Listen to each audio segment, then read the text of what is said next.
嗨，大家好，我是 Susan，欢迎来到 Garden 365新西兰生活频道。大家喜欢吃佛手瓜吗？佛手瓜好吃好种，而且呢产量很高。不过它的根能够扎得很深，所以呢需要更深、更疏松的土壤。如果我们家里的土层不够深，那么有没有什么办法能够解决这个问题，达到种植的要求呢？今天我就向大家介绍一个非常简单的方法。这个方法不但适合种佛手瓜，而且还非常适合种植其他的深根蔬菜。我家呢就有这么一个小角落，条件不是特别好。这里原来有一棵树，它的落叶经常会堵住雨水槽，所以我就把它砍掉了。那么这块地的土壤的下面呢，就有许多残留的小树根。这种地不太适合种菜种花，佛手瓜的根系比较发达。今年我就想利用这块地来试一试种一棵佛手瓜。今天我要用到的是这种防草的围边，在 Garden Center 都可以买得到。这是我在 Bunnings 看到的，它有绿色和黑色两个颜色，一卷10米，有不同的高度。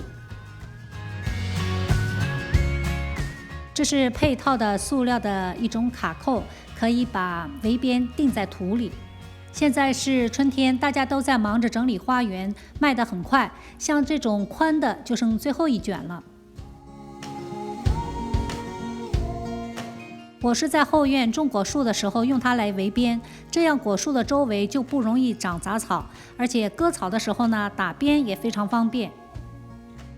它的优点就是你可以根据自己的需要把它围成你想要的形状，不规则图形也可以，而且操作起来也非常方便。那它唯一的缺点就是看上去不是特别的美观，不过我们在后院把它围起来，种点果树、蔬菜还是很方便的。如果要是能够把它围得美观一点，那就更好了，看上去呢也会非常的整齐。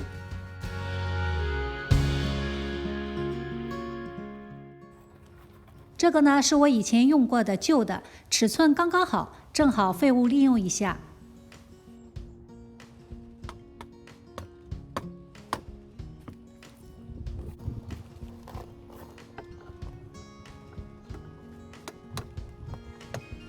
我们先在几个点定好位置，调整好形状，调整到你想要的形状之后呢，再把塑料卡扣钉到土里。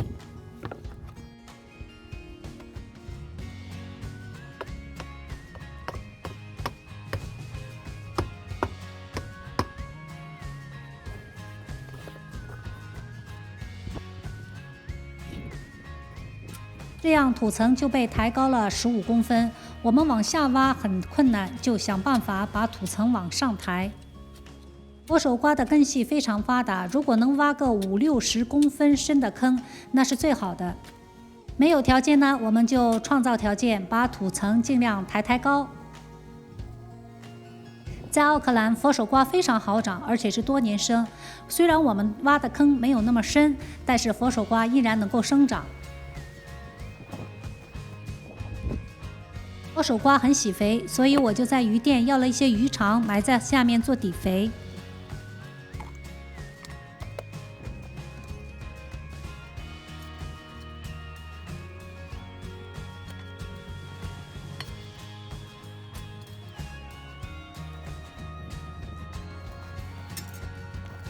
又加了一些营养土和含有鸡粪的 compost。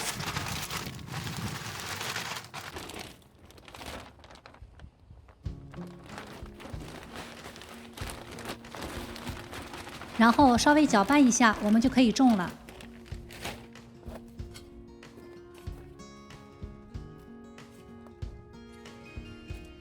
随着我们浇水，土会慢慢的减少。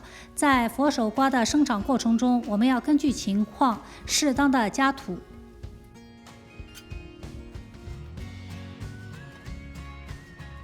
如果大家不想去买防草的围边呢，还有一个办法，就是用大一点的花盆把底部剪掉。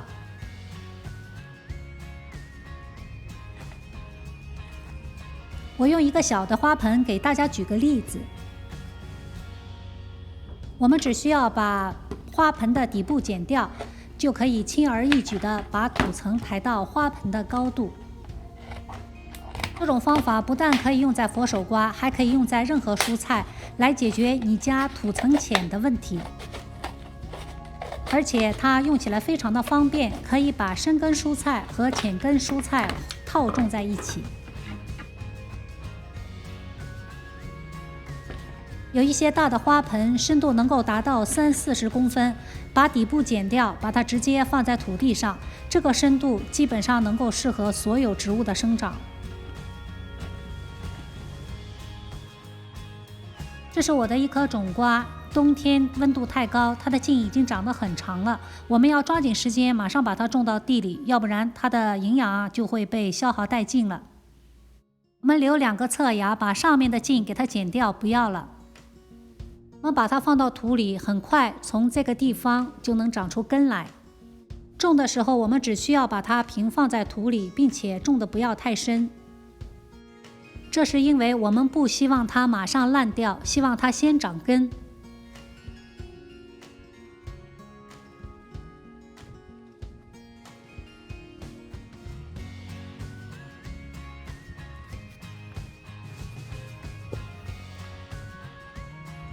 网罩上点是为了防止猫或者鸟来刨，因为我们下面埋了鱼肠，被刨出来是非常臭的。1个星期过去了，让我们来看一下它的生长情况。佛手瓜还没有腐烂，它的旁边已经长出了一个新的侧芽。这1个星期我只浇过1次水，尽量不要让土壤太湿。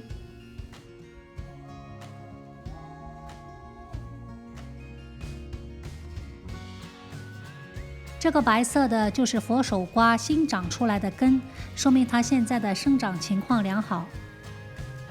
生长情况检查完毕，我们再盖上一层薄薄的土。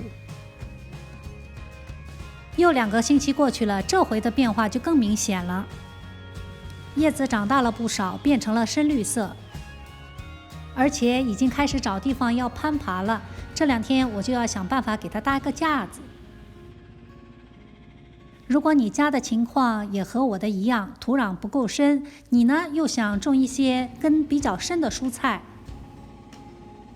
希望我今天的分享能够给您一些启发，用最简单的方法来增加土壤的深度，满足种植的要求。如果您也喜欢我的分享，非常欢迎您订阅我的频道。谢谢大家的收看，我们下期再见。